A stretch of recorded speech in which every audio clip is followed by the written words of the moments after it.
دنیا کو فتح کرنے نکلا سکندر، اور 12 سال میں زیر و زبر کر دیا اس نے دھرتی کو، اور خود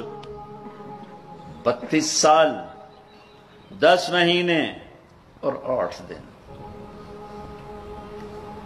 اور جب موت نے جھٹکا دیا عراق میں پہنچا ہوا ہے، اسے میرے ضلع ملتان میں تیر لگا، واپسی پر یہ اٹیکسلا سے جب ہٹا ہے تو ملتان کو فتح کرتا ہوا نکلا، ملتان اسے تیر لگا، اس کا زخم گہرا ہوا،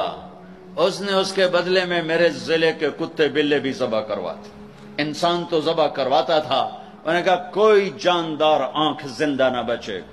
یوں اس نے تلوار پھیری کہ انسانوں کے بھی کھوپڑیوں کے مینار اور گائے بکریوں کو بھی کھوپڑیوں کے مینار لگا دیے،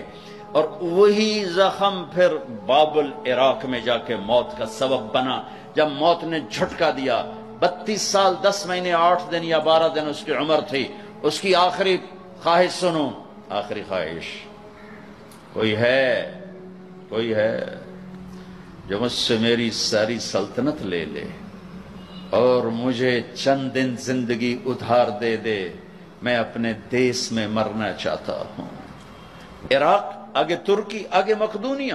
1 مہینے کا سفر باقی ہے، 1 مہینہ 30-35 دن کا سفر باقی ہے، وہ 30-35 دن مستعار مانگ رہا ہے، ادھار مانگ رہا ہے،